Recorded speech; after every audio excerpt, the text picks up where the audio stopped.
केसी वेणुगोपाल जी, देवेंद्र यादव जी, गणेश गोडियाल जी, प्रीतम सिंह जी, हरीश रावत जी, प्रदीप टमटा जी,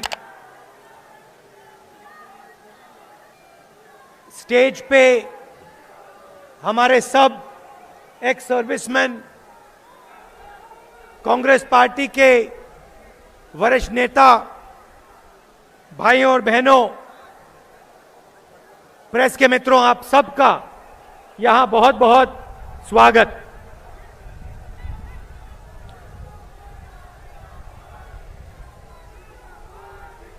कुछ दिन पहले हेलीकॉप्टर में रावत जी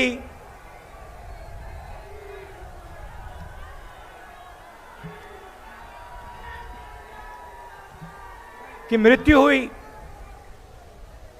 उनकी पत्नी और आर्मी के बाकी लोगों की मृत्यु हुई। उनकी आज हम याद करते हैं। जब मैं यहां आ रहा था, मैं सोच रहा था कि उत्तराखंड के साथ मेरा क्या रिश्ता है, और याद आया कि जब मैं छोटा था, डून स्कूल में पढ़ा करता था, आपके साथ 2-3 साल रहा और आपने उस समय मुझे बहुत प्यार दिया। फिर सोचा और एक और बात याद आई, और शायद ये मेरे परिवार का और उत्तराखंड का रिश्ता है। मुझे वो दिन याद आया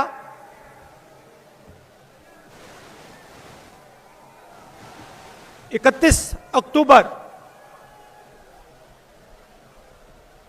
जब मेरी दादी इस देश के लिए शहीद हुई। और मुझे फिर 21 मई याद आया, जिस दिन मेरे पिता इस देश के लिए शहीद हुए। कुर्बानी का रिश्ता है मेरा और आपका। जो कुर्बानी उत्तराखंड के हजारों परिवारों ने दी है, वो ही कुर्बानी मेरे परिवार ने दी है। और जो यहां लोग खड़े हैं, जिन्होंने अपना खून खोया है, अपना खून दिया है, वो इस रिश्ते को बहुत अच्छी तरह समझेंगे। मगर और जो सेना में है, एयरफोर्स में, नेवी में, उन परिवारों को यह बात बहुत गहराई से समझ आएगी। पिता को खोना, भाई को खोना, आप लोग जानते हो, समझते हो।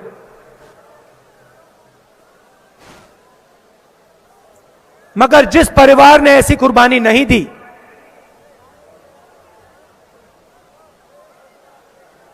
जिस व्यक्ति ने ऐसी कुर्बानी नहीं दी, उनको यह बात समझ कभी नहीं आ सकती।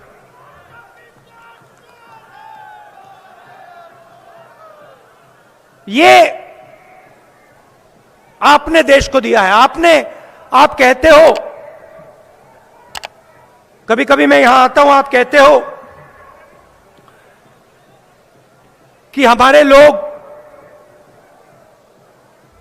बॉर्डर पे खड़े होते हैं, हमारे लोग सेना में, एयरफोर्स में, नेवी में। आपको दूसरे तरीके से बोलना चाहिए। आपको यह बोलना चाहिए कि उत्तराखंड ने हिंदुस्तान को सबसे ज्यादा अपना खून दिया है और देता रहेगा।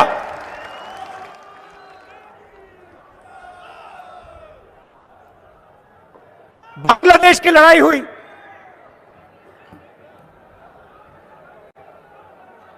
तेरह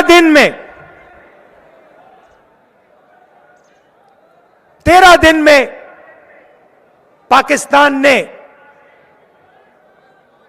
अपना सिर झुका दिया। आमतौर से युद्ध 6 महीने, 1 साल, 2-3 साल चलता है। अमेरिका ने अफगानिस्तान को हराने के लिए 20 साल लगा दिए।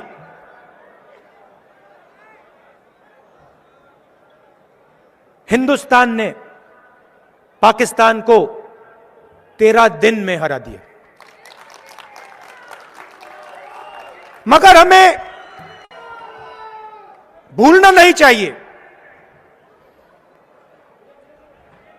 और जो बांग्लादेश में 1971 में हुआ, उसे गहराई से समझना चाहिए। हुआ क्या, मैं आपको बताता हूं। एक तरफ हिंदुस्तान एक होके, एक आवाज के साथ, सब मिलकर खड़ा हुआ। कोई कहता है सेना ने लड़ाई जितवाई, कोई कहता है पॉलिटिकल लीडरशिप ने लड़ाई जितवाई, कोई कहता है नेवी ने लड़ाई जितवाई, कोई कहता है एयरफोर्स ने लड़ाई जितवाई। नहीं, हिंदुस्तान के हर व्यक्ति ने, हर जात ने, हर धर्म ने एक साथ मिलकर पाकिस्तान को हराया।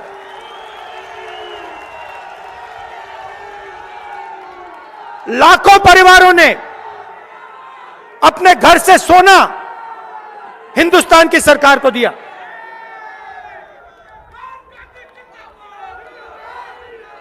बिना बहाने, बिना एक शब्द, बिना मांगे, लाखों लोगों ने अपना सोना, घर का सोना सरकार को दे दिया।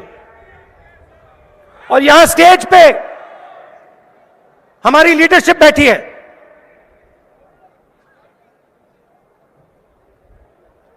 जो सेना और बॉर्डर पे जाके लड़े, इन्होंने भी ऐतिहासिक काम किया। मगर भाइयों और बहनों, भूलिए मत, अगर हिंदुस्तान बटा होता, अगर हिंदुस्तान के लोग एक दूसरे से लड़ रहे होते,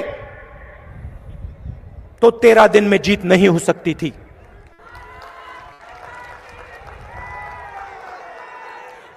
दूसरी बात, 13 दिन में जीत क्यों हुई? क्योंकि भाई और बहनों, पाकिस्तान बटा हुआ था। पाकिस्तान के अंदर लड़ाई थी। ईस्ट पाकिस्तान और वेस्ट पाकिस्तान के अंदर लड़ाई थी। पाकिस्तान कमजोर था। यह सबसे जरूरी लेसन है। जब हिंदुस्तान एक होकर खड़ा होता है, एक आवाज से बोलता है, तो अमेरिका की 7th फ्लीट घूमकर वापस चली जाती है। कोई खड़ा नहीं हो सकता इस देश के सामने। अगर यह देश एक साथ मिलकर एक आवाज के साथ बोलता है, कोई शक्ति नहीं है दुनिया में भाई और बहनों, दुख की बात क्या है? आज देश को बांटा जा रहा है, देश को कमजोर किया जा रहा है, कमजोर किया जा रहा है। एक भाई को दूसरे भाई से लड़ाया जा रहा है, एक भाई दूसरे भाई को डरा रहा है, कमजोर लोगों को मारा जा रहा है, और पूरी की पूरी सरकार 2-3 लोगों के लिए, 2-3 पूंजीपतियों के लिए चलाई जा रही है।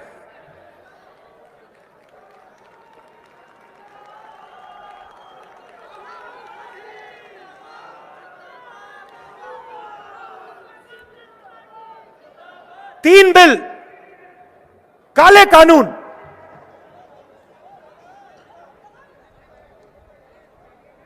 किसानों के खिलाफ, उनकी मदद करने के नहीं, उनको खत्म करने के लिए बनाए गए। पूरे देश के किसान खड़े हुए, एक साथ खड़े हुए, पीछे नहीं हटे। देखिए क्या शक्ति है उनमें, डरे नहीं, पीछे नहीं हटे। एक साल बाद प्रधानमंत्री कहते हैं, हाथ जोड़ के कहते हैं, गलती हो गई,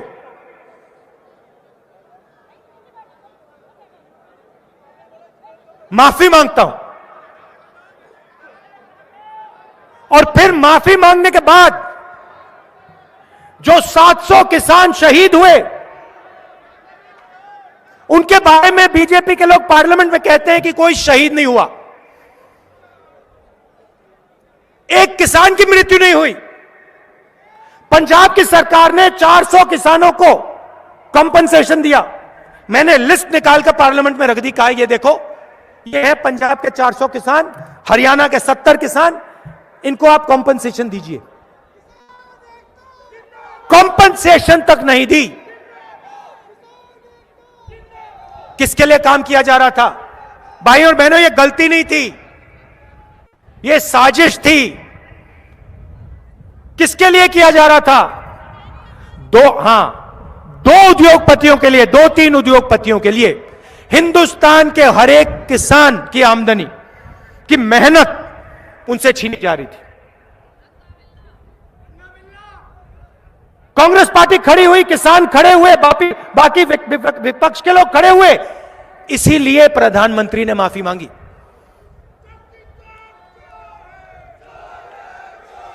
अब सुनिए, ठहरिए, देखिए, डिमोनेटाइजेशन, नोटबंदी, उसके बाद गलत जीएसटी, उसके बाद कोरोना के समय हिंदुस्तान के सबसे बड़े उद्योगपतियों को टैक्स माफ, मगर मजदूरों को बस या ट्रेन का टिकट नहीं दिया। ये क्या हो रहा है और क्यों हो रहा है? भाइयों और बहनों, चाहे वो नोटबंदी हो, चाहे वो गलत जीएसटी हो, चाहे कोरोना में जो सरकार ने एक्शन लिए वो हो,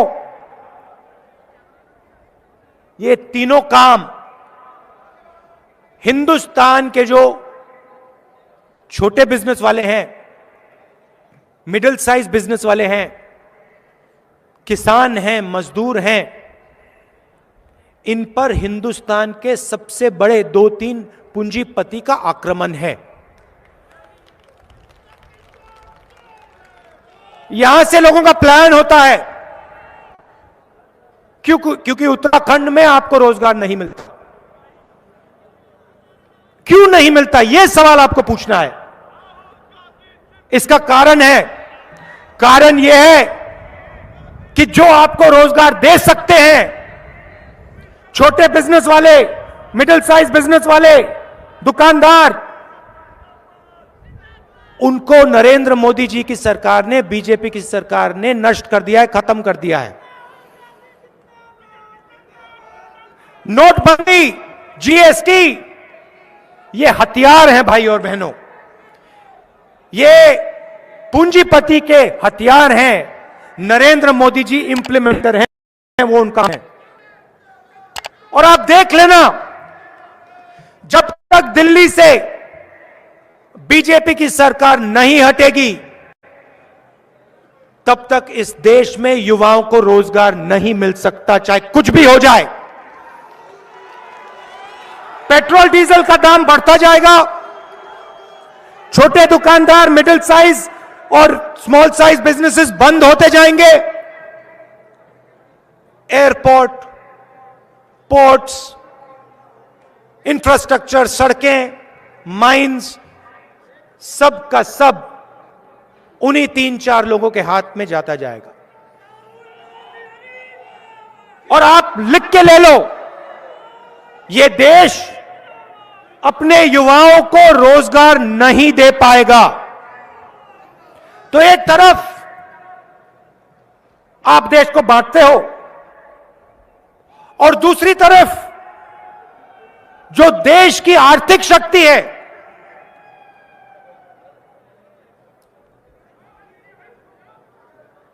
उसको आप नष्ट करते हो।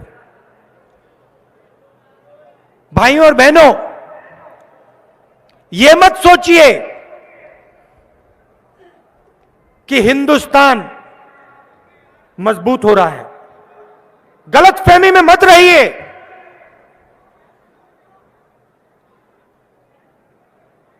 हेलीकॉप्टर, हवाई जहाज, तोप से देश मजबूत नहीं होता।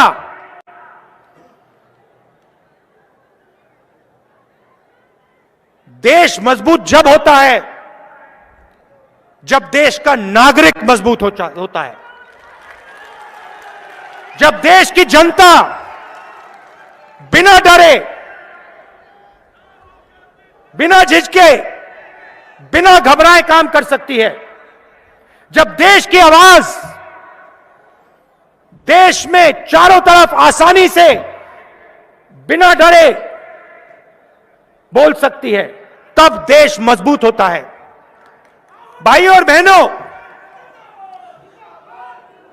बांग्लादेश लड़ाई के समय देश मजबूत था, हमारे इंस्टीट्यूशंस मजबूत थे, सेना और सरकार के बीच में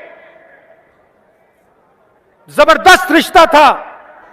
सरकार सेना की सुनती थी, सेना सरकार की सुनती थी, एक दूसरे का आदर करती थी, कम्युनिकेशन था।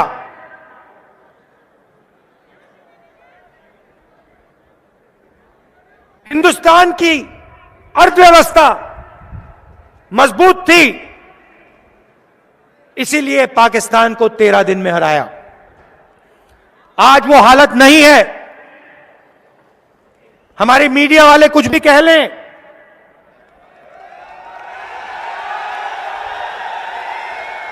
राफेल हवाई जहाज के जितनी भी फोटो दिखा दें, भाई और बहनों, हवाई जहाजों से ये कांग्रेस पार्टी में और बीजेपी में फर्क है। हम आपकी कुर्बानी पहचानते हैं, समझते हैं। जो आपने सहा है, हमने सहा है। मैंने आपको बताया, मैं वो दिन कभी नहीं भूल सकता हूं जब मुझे स्कूल में बताया गया कि इंदिरा गांधी जी को 32 गोलियां लगी हैं। मैं भूल नहीं सकता। और वैसे ही उत्तराखंड में हजारों परिवार हैं जिनके घर में फोन आया, पापा शहीद हो गए, चाचा शहीद हो गए। रिश्ता है आपके बीच में, मेरे बीच में, इसलिए मैं खुल के बोल सकता हूं आपके साथ। और आप बोल रहे हो, देखो मैं आपको बताता हूं, मुझे फर्क नहीं पड़ता, मगर देखिए देखिए देखिए, आपने इंदिरा जी का नाम लिया। आज फंक्शन हुआ है, आज फंक्शन हुआ है, बांग्लादेश लड़ाई का फंक्शन हुआ है दिल्ली में, उसमें इंदिरा गांधी का नाम तक नहीं है।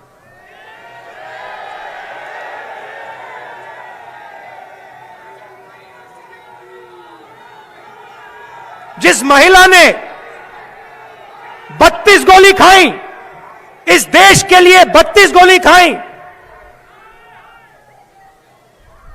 उनका नाम तक नहीं है, इनविटेशन में नाम तक नहीं है। क्योंकि सच्चाई से भाइयों और बहनों सरकार डरती है। मुझे कोई फर्क नहीं पड़ता नाम हो या ना हो, मैं जानता हूं इंदिरा गांधी जी ने इस देश को अपना खून देकर क्या किया, मैं जानता हूं, मुझे समझाने की कोई जरूरत नहीं।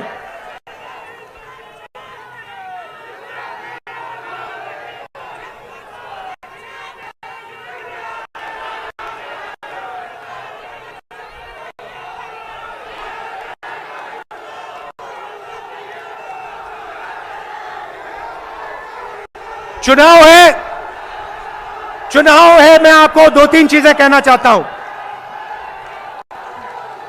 दो तीन चीजें कहना चाहता हूं। आपके सामने सबसे बड़ी समस्या बेरोजगारी की है। आपके लोग यहां से पलायन करते हैं, बाकी प्रदेशों में जाते हैं, और आपकी दूसरी मुश्किल, दूसरी कठिनाई महंगाई।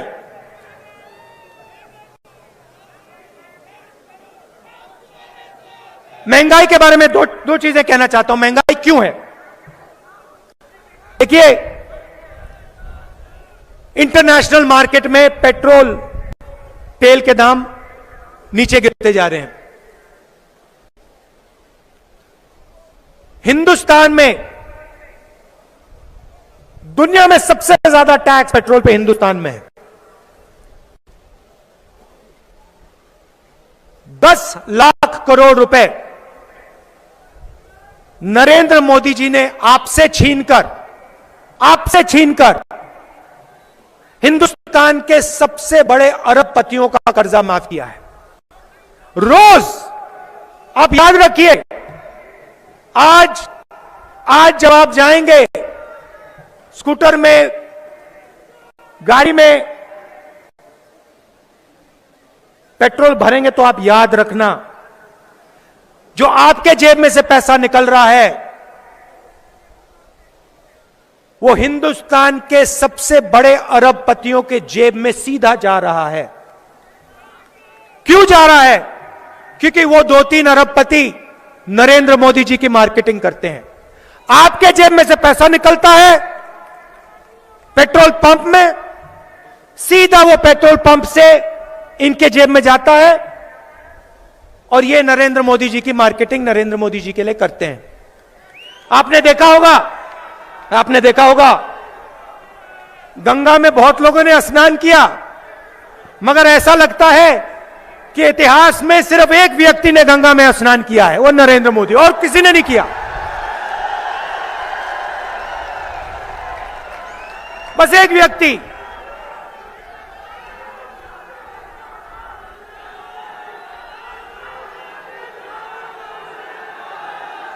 और कोई गंगा में स्नान नहीं करता। वहां पे भैया योगी जी को परमिशन नहीं दी, बाकी को छोड़ो। राजनाथ सिंह जी, योगी ना, आप लोग परे हो जाओ, इस साइड खड़े हो जाओ। नरेंद्र मोदी जी स्वयं एक ही हिंदुस्तानी है जो गंगा में स्नान कर सकता है। चलिए, रोजगार उत्तराखंड में जब आएगा, जब